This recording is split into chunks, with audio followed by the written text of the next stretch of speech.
5 years ago, Kathy O'Brien had diabetes and her kidneys were failing. A kidney pancreas transplant saved her life, but left her taking anti-rejection drugs and wondering if she'd ever be able to have another baby. 2 years later, she got her answer. We put it on the plate, we cook it. Thank you. I was very excited, very happy, overjoyed, I guess. Just amazed that, you know, she is kind of a miracle that I was able to have her. The Finks share the O'Brien's feelings. Lori had a kidney transplant 10 years ago and thought her baby days were over. But now there's Jeremy. Joy beyond description. I think that's probably the best thing. Dr. Woods is one of a growing number of physician specialists who work with transplant patients like Kathy and Lori to bring their dreams of motherhood to reality. When the transplant is done and as they finally stabilize, they're, for the first time, able to consider the possibility of a pregnancy.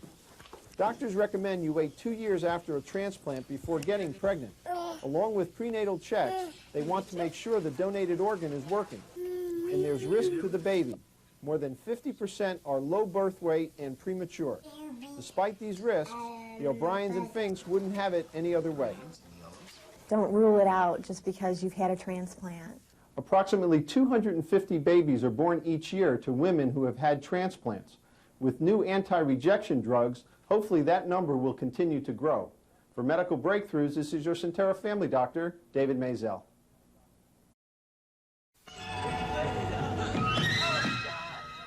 After watching the movie, The Fly, it's easy to see why these ugly insects disgust so many people.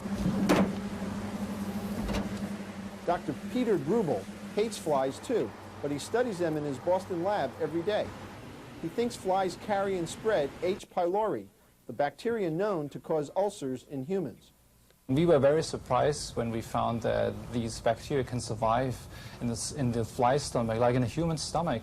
H. pylori infection is more common in third world countries where sanitation is a problem. Since flies are attracted to garbage and animal waste, Dr. Grubel began to suspect a link. 3 billion people on Earth have no decent toilet, so they release their fecal material in the environment, which is a perfect spot for flies to take up bacteria like H. pylori.